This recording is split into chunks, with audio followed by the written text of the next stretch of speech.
Assalamualaikum warahmatullahi wabarakatuh. Perkenalkan, saya Irwan, mahasiswa PPG dalam jabatan kategori 2, Universitas 11 Maret.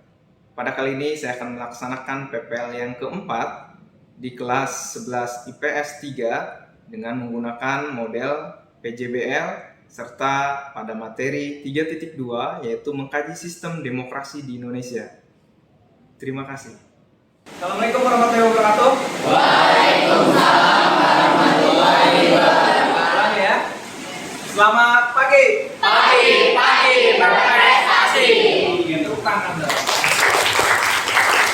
Untuk memulai pembelajaran, mari kita berdoa terlebih dahulu. Yo, silakan ketua kelas untuk dipimpin doa. Siap.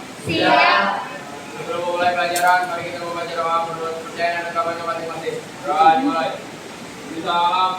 Assalamualaikum warahmatullahi wabarakatuh. Waalaikumsalam warahmatullahi wabarakatuh. Untuk memulai pembelajaran, alangkah lebih baiknya, yuk silakan dicek kerapihan dan kebersihan. Nah, ini salah satu wujud pengamalan silakan. Mari kita menyanyikan lagu Satu Nusa Satu Bangsa. Yuk silakan. Satu nusa, satu bangsa, satu bahasa kita. Mungkin ya dari saya secara lisan, ketika kalian punya keinginan untuk mendapatkan masa depan yang baik, yang lebih baik, maka kalian harus melakukan yang terbaik. Materi kita hari ini terkait dengan KD yang 3.2, yaitu sistem dan dinamika demokrasi. Nah, ini ada beberapa tujuan, ada 4 tujuan pembelajaran yang harus kita capai ya di KD ini. Yang pertama itu tinggal kalian baca, ini sudah jelas ya. Kebaca semua ya dari belakang ya. Baca, Pak. Oke, nah ini 1 sampai 4 silakan dibaca dan dipahami ya. Oke, lanjut. Kira untuk anggota DPR atau legislatif ini tugasnya apa sih? Membahas RUU yang diusulkan oleh Presiden. Oke, membahas RUU bersama Presiden gitu ya. Terus ada lagi nggak kira-kira tugas itu? Tugas DPR itu selain merancang RUU, Rancang APBN dan membahas RUU RAPBN ya, membahas RAPBN dengan Presiden gitu ya. Oke. Nah, kira-kira ini kan ada gambar apa nih?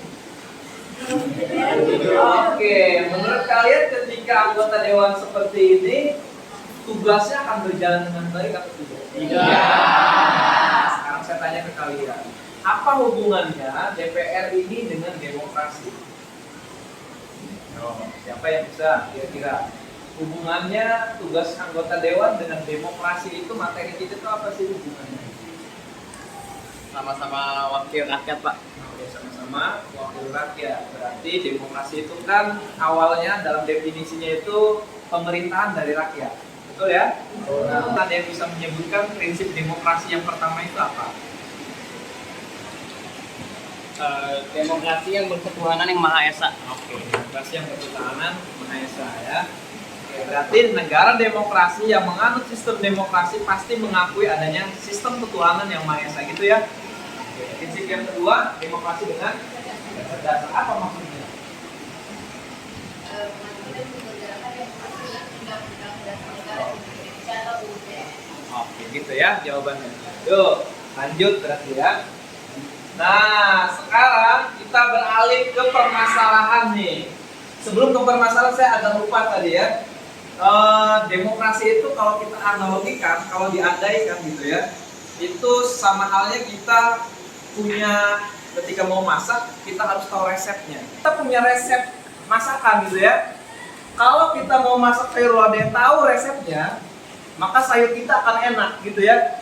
Sama, negara juga kalau kita menganut sistem demokrasi tetapi nggak punya prinsipnya, nggak paham prinsipnya, akan berjalan lancar nggak demokrasi? Enggak ya. Maka tolong pahami 10 prinsip demokrasi. Nah, ada permasalahan di sini. Ini menurut kompas.com ya. Di sini Mahfud MD berbicara demokrasi kita sekarang tidak sehat, banyak kepala daerah terpilih karena cukup ya. Nah, kira-kira maksudnya apa sih ini tagline yang ini? Kira-kira apa nih maksudnya? Demokrasi kita sekarang nggak sehat katanya. Banyak kepala daerah terpilih karena kipong. Maksudnya apa sih?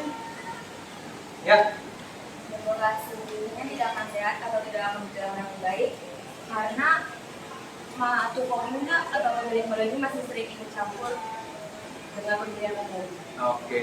Jadi gimana mau berjalan dengan baik sistem demokrasi kalau pemilik modal atau cukong ini ikut serta gitu ya dalam mengatur sistem pemerintahan kita atau berdemokrasi kita, cara berdemokrasi masyarakat kita gitu ya. Bagus, tepuk tangan dong. Nah, ternyata dalam sistem demokrasi itu ada penghambatnya nih. Nah, di Indonesia ini menurut Databox, nah ini sumbernya bukan Databox ya, maksud saya dari Litbang 19 September 2022. Berarti kan masih baru ya. Yang paling besar penghambat demokrasi itu apa? Korupsi. Nah, kira-kira apa sih hubungannya korupsi dengan demokrasi? Ya. Hubungannya menurut saya kalau korupsi masih ada di Indonesia, demokrasi itu nggak bakal berjalan lancar. Jadi kalau demokrasinya ingin berjalan lancar, korupsinya harus dihilangkan terlebih dahulu. Oke, tepuk tangan jawaban kita. Lanjut, yang kedua, di sini ada 21,8%. Ini terkait dengan keterpurukan ekonomi. Nah, sama pertanyaannya dengan yang korupsi. Apa kaitannya keterpurukan ekonomi dengan demokrasi? Yo, siapa? Ya, Aisyah. Demokrasi akan menjadi tidak berjalan karena adanya kesenjangan dalam ekonomi. Oke, jadi di negara demokrasi kan ada prinsip ada kesetaraan dalam bidang ekonomi atau kemakmuran gitu ya. Mau bagaimana bisa berjalan dengan baik demokrasinya kalau masih ada kesenjangan ekonomi. Betul ya jawabannya. Nah, sekarang kalian kan sudah berkumpul dengan kelompoknya masing-masing ya. Di sini ada kegiatan untuk membuat sebuah poster digital ya. Nah, di sini alat dan bahannya tentu dong ya, kalau nggak ponsel, terus laptop, dan yang berikutnya adalah aplikasi Canva ya. Terus di sini kan sudah mengamati sebuah video tutorial yang sudah saya tayangkan ya. Nah, nanti buka aplikasi Canva dan pilih template poster. Nah, ini mesti kalian lebih kreatif lagi lah dalam memilih poster ya. Saya yakin ke kalian sudah paham lah dalam memilih template yang baik. Jadi sekarang kalian berikan dulu materi gimana, nah nanti minggu depan kalau sudah selesai nanti dipresentasikan setiap kelompok ya. Jadi nanti poster digitalnya dipresentasikan setiap kelompok di minggu depan. Oke, silakan dilanjutkan.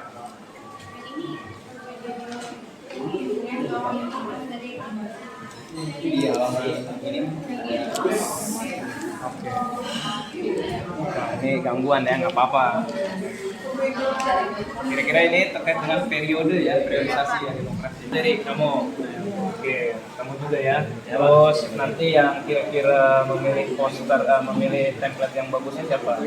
Atau yang edit siapa? Iya. Dan harus ya. Sip, oke. Yo, silahkan dilanjutkan.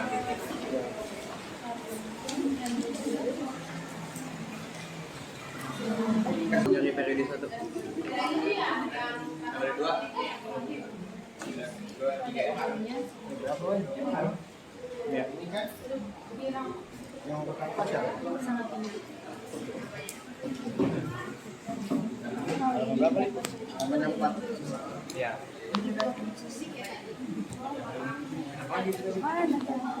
Nah, siapa yang cari materi? Kamu.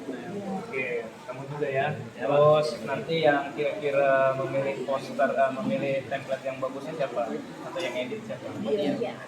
Iya, dan harus ya. Sip, oke. Yo, silahkan dilanjutkan.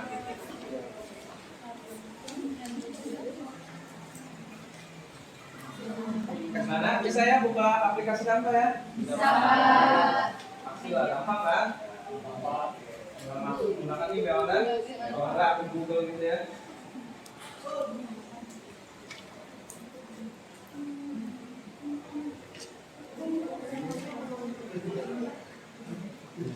Gimana? Jadi dari materi ya. Kira yang edit di Canva itu.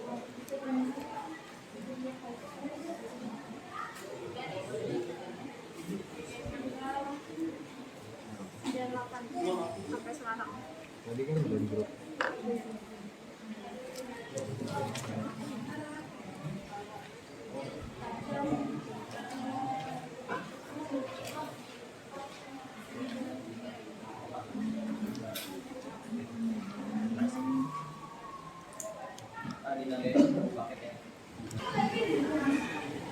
Oke, berhubung waktu kita sudah selesai di pertemuan pertama ini. Nah, silakan kita untuk mengakhiri pembelajaran kita hari ini ya. Yuk silakan kita tutup pembelajaran hari ini dengan doa. Yuk silakan dipimpin doa dulu.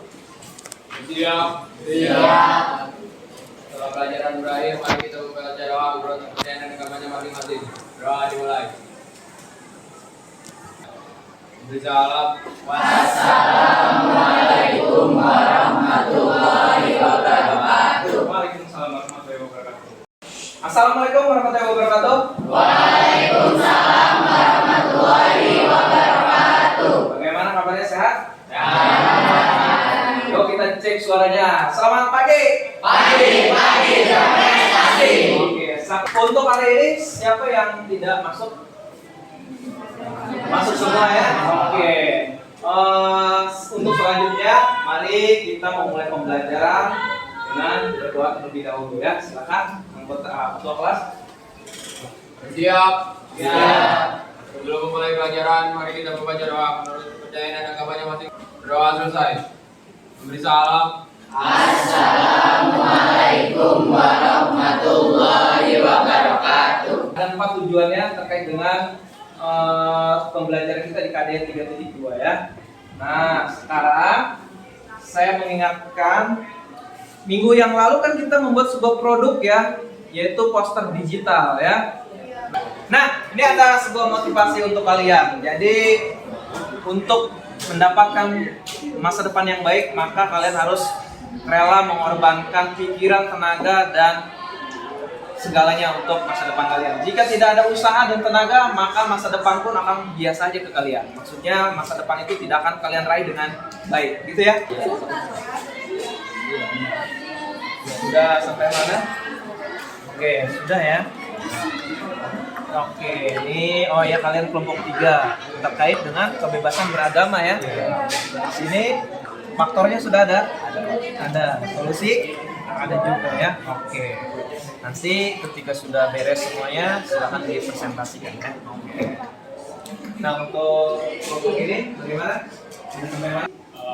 Assalamualaikum warahmatullahi wabarakatuh. Waalaikumsalam warahmatullahi wabarakatuh. Perkenalkan, kami dari kelompok 1. Sebelumnya kami ingin mengenalkan kami diri kami masing-masing. Yang pertama, pelaksanaan demokrasi di Indonesia pada periode tahun 1945 sampai 1949. Yang pertama, akuntabilitas. Yang pertama, terdapat akuntabilitas. Buktinya, Muhammad Yamin beraninya memasukkan asas perirakyatan dalam usulan dasar negara Indonesia Merdeka. Insinyur Soekarno dengan penuh keyakinan memasukkan asas mufakat atau demokrasi dalam usulannya tentang dasar negara Indonesia Merdeka yang kemudian diberi nama Pancasila.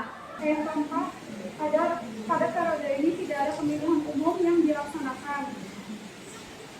Yang terakhir, pemenuhan hak dasar tidak terdapatnya karena melemahnya hak dasar bagi warga negara karena kekuatan presiden yang otoriter pada periode ini. Sekian dari kelompok kami. Maaf bila ada kata-kata berkenan. Assalamualaikum warahmatullahi wabarakatuh. Waalaikumsalam. Assalamualaikum warahmatullahi wabarakatuh. Waalaikumsalam warahmatullahi wabarakatuh. Di sini kami akan mempresentasikan hasil kerja dari kelompok kami. Yuk. Di sini kita akan menjelaskan demokrasi Pancasila periode pada tahun 1965 sampai 1998. Pada periode tahun 1965 sampai 1998, Yusuf Jenderal Soekarno dipilih menjadi Presiden Indonesia. Pelaksanaan demokrasi, perubahan politik dari yang bersifat otoriter pada masa demokrasi terpimpin menjadi lebih demokratis pada Orde Baru. Tetapi tidak ada perubahan substantif dari kehidupan politik Indonesia antara Orde Baru dan Orde Lama. Sebenarnya sama-sama otoriter. Dengan baik sesuai atas demokrasi. Sekian presentasi dari kelompok kami. Kurang lebihnya mohon maaf. Wassalamualaikum Warahmatullahi wabarakatuh. Baik, untuk pembelajaran kita hari ini saya rasa sudah beres. Tadi presentasi dari kelompok juga sudah selesai dan hasilnya juga sudah bagus ya. Nah, sekarang mari kita merefleksi pembelajaran kita hari ini. Nah, kira-kira hari ini kita belajar apa saja sih? Nah, siapa yang bisa? Oke, silakan. Dari pembelajaran hari ini kita dapat mengetahui mengenai pengertian, prinsip dan periodisasi dari demokrasi. Oke, ya tepuk tangan. Baik, sebelum kita pembelajaran kita hari ini, silakan kita tutup juga dengan berdoa. Yuk, silakan dipimpin. Doa. Siap. Siap. Sebelum pelajaran berakhir, mari kita membaca doa menurut kepercayaan dan agamanya masing-masing. Berdoa dimulai. Berdoa selesai. Salam. Assalamualaikum warahmatullahi wabarakatuh. Waalaikumsalam warahmatullahi wabarakatuh. Terima kasih.